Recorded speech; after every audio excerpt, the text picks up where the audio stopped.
Hello everyone, in today's video I'm going to show you how I practice a traffic pattern both in the real world as well as in the sim. So one of the things I like to do every once in a while is I grab a training plane, whether it be the 152 or even an F-16. There's a couple things I like to do when I'm doing kind of a generic, a little sort of a practice exercise. Like I said, this is what works for me. It might work for you, it might not. The big thing here, whenever you're getting a little bit of practice in, is I always like to think of things in terms of three. You always want to do one completely normal. You want to do one that's going to be completely abnormal, and then you're of course going to want to do one that's something you haven't done in a while. So generally my method of whenever I'm doing anything related to the practice for these items. So the first one we're going to do is just a standard takeoff. We're using real world weather today, and you can see it's a little miserable, and you can also see that we have a heck of a crosswind, which is awesome.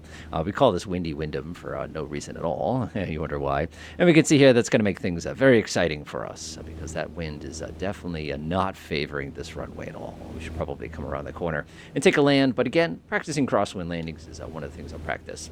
So we're going to do three different landings today. One landing, of course, is going to be completely conventional. The next landing we're going to do a soft field landing, and then the final one we're going to do a short landing.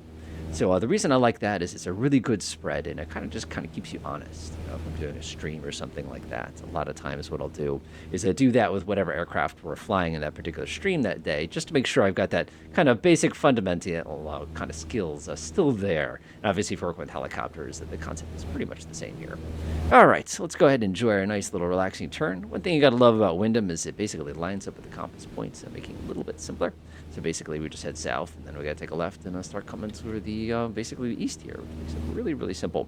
We're flying the Cessna 152 Aerobat today, which is kind of fun. I like this version because you can look up and there's a window.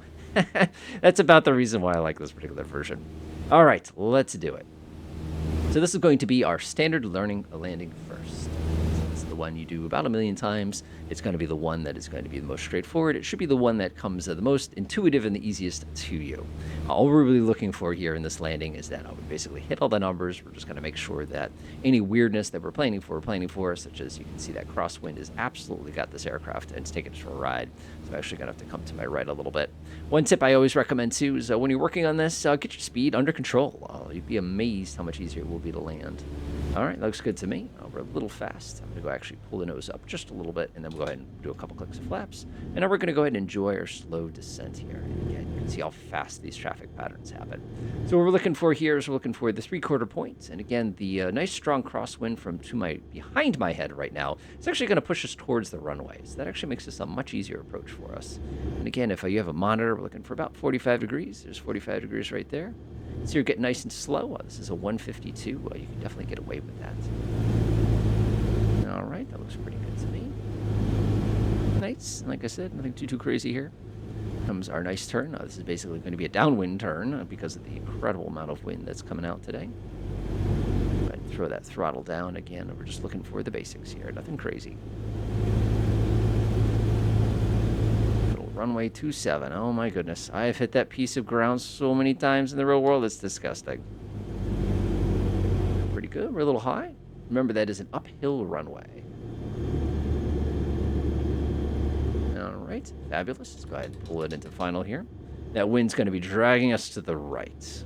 Oh, feel that wind? Whoa, that's amazing. Oh, I love it. I love it. There we go. About 60 knots is actually fast for us. We're about a 55 knot landing plane. All right, let's do it. So we're basically perfect now. Altitude's more or less perfect. Speed is more or less perfect. Got my feet on the rudder pedals. And again, the first landing I always do when I'm doing my little practice is just as standard as you can get it. Do a little bit of wing low here. A little bit of power. Remember, on a 152, power changes are aggressive. They're not gentle. You got to be like an NF4 or something if you want to do gentle power changes. Again, you can see that nice wing low action there. Getting a little fast, I can tell, because the nose starts to come down. There we go. And this is just my first landing. So again, normal, nothing weird.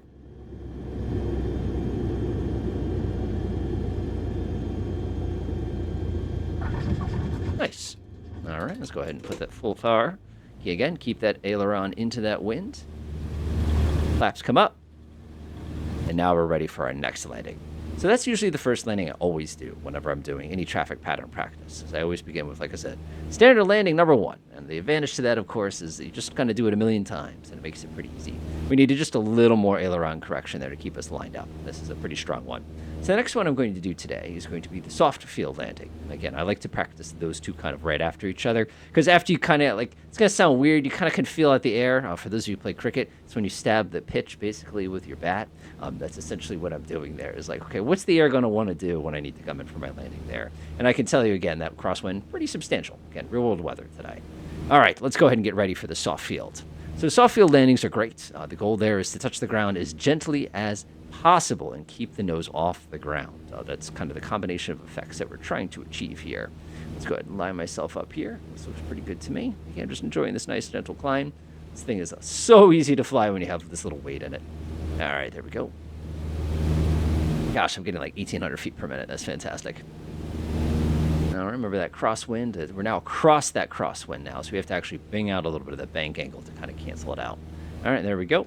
Go ahead and reduce the throttle, and that's going to get us to stop climbing, and it's going to basically hold our altitude. Much better speed. Much, much, much, much better. And again, that's the little things that you're trying to practice here. And we're going to go ahead and come a little to the right of east, just like we did last time. And this is a much more stable landing so far. Okay, let's talk crossfield, or soft field. So the goal of a soft field landing, of course, is that you're trying to come down as gently as you possibly can. The other thing you're trying to do is trying to keep the nose out of the grass. That's just the kind of the two features, and you'll see what I mean once we get there. All right, there we go. Looking good. Let's go ahead and dirty up the airplane, and we're going to start our descent. Looks good to me. This thing is just so aerodynamic when you're at these speeds. Wow. Man, is this thing light. I cannot get over the 152 sometimes. Yo, looking pretty good. Getting a little slow. You can kind of feel it. And it's about 45 degrees, and we will land right in the grass. And one of the things that's so crazy about a 152 is if you're not full flaps, like, you could basically just cut the throttle and land, which is always going to be my final landing there. All right, going to crouch down here, and we're going to land right in the grass on the right side of the runway here. And if we do it correctly, the best thing we're going to achieve is basically not ever letting the nose touch the ground. You'll see what I mean when we do it. All right, that looks good to me. No gliders on the grass today. That's a common thing we do. All right, here comes the second one.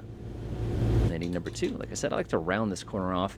And the more I fly and the longer I fly in the real world, the more I like to just take it as a long left turn rather than making it square. That little square business makes me crazy.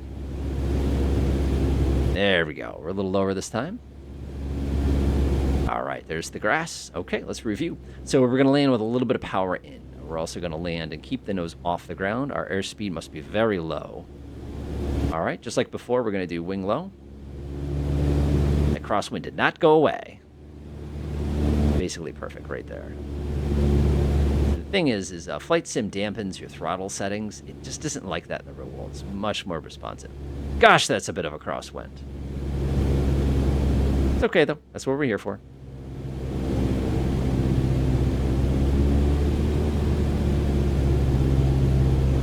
All right, here we go. Soft field. This is usually the second one I practice, or I do short field. Depends on how I'm feeling that day. All right, throttle to 0. Come down to the ground and push the throttle up about 1/8 of an inch. A little bit of throttle, a little bit of throttle, a little bit of throttle. A little bit. Hold the nose up, hold the nose up, hold the nose up. There you go. That's better. All right. Let's go ahead and get our flaps ready. Take off from ground effect here. And we're on our way. That's awesome. All right. And then the final landing I always like to do whenever I'm practicing or getting my 3 landings is I always like to go ahead and do what I call a short field landing, which is we're going to basically cut the engine off and we're going to put the thing on the ground. For those of you who've heard the expression dead stick, this is what you're dealing with, of course. Dead stick doesn't really, I don't know, it doesn't bother me. I like the fact that it basically forces you to manage your energy better. I think you're going to learn how to slip a plane a heck of a lot better if you're in situations where you're a little too fast. There again, we can see that nasty crosswind is actually shifted a little bit. It's coming a little bit closer to the end of the runway now. So that's good for us. That's going to make the landing a little bit easier. All right, so let's go ahead and take a left. So this particular maneuver, what we're going to do is when we get a beam the numbers, we're going to cut the throttle, and we're not going to touch the throttle until the plane is back on the ground. That should make for a very, very interesting, relaxing landing for us. So I'm looking forward to it. I like stuff like this.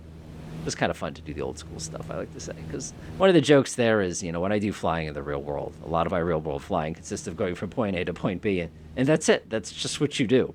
When you're in flight training, you went from point A to point B, landed 100 times, then flew back and landed 100 times. Or, you flew around a pattern or something like that a couple times. Like, stuff like that. Like, that's just what you did. But, like, your day-to-day flying, it's just kind of just land the plane where it needs to be landed kind of a thing. Just kind of one of those things. All right, a couple tricks I've learned of doing this maneuver a couple times in the real world. First of all, you can never get in trouble if you stay close to the airport you're trying to land at. The second thing, and I made this mistake 100 times, is be okay with using flaps. I can't tell you how many times you're like, oh, I'm never going to make it, and you basically overcompensate for it, and then your speed is so high and you're too high, and you can't do much about it. All right, ready? All right, we can actually do a complete 360 and land this plane, no problem. If we had to. Watch this. All right, 2727. My engine, it's run out of fuel. Whatever shall we do? I guess we're going to have to land the plane now. So I like this. So what I like to do is I like to take kind of a spiraling left turn. Again, you can never get in trouble if you aren't still close to the runway. I can't say that enough. You can always spiral, you can always turn, you can always S, but if you're not close to the end of the runway, bad things are going to happen to you. So now this is basically perfect. So I'm going to go bring the nose up. We're going to dump the flaps all the way down. And again, do you see how it feels like we're not fast, but we are. All right, let's go push that nose down. There we go. And believe it or not, the flaps are doing a perfect job right now of keeping us safe. And we might not actually not make it. I hate to say this, we might not make it. And the reason we're not going to make it is because of the wind. There we go. Oh my goodness, this is going to be so close. We might not survive this. Oh, actually, take it back. We'll make it. We'll make it. It's going to be tight, but we'll make it. Oh my goodness, keep that nose down. I hate these. I mean, I love these approaches, but I hate these approaches. Yeah, I knew we were going to make it. I knew it was going to be fine. You folks were worried for a second. Thought I wasn't going to get this one safe. Wait for the beep. Here comes the beep. Wait for it. It's going to happen. We're here. And one of the things I always got a kick out of whenever you do, what is this plane doing? Bro. One of the things I always get a kick out of here is if you look at my landing distance here, this is 1,000 feet. This is 500 feet. So you could see, even though it was an emergency situation, I still landed the plane and, less than half of the distance that you would normally have set the plane down. So hopefully this helps you folks out as far as knowing what to practice. Those three are probably the initial ones I do. There's other things I do too. Like I like to always practice go-arounds. I like to also do super short fields, landing on the numbers, stuff like that. But doing those things should keep you honest for a while. Enjoy.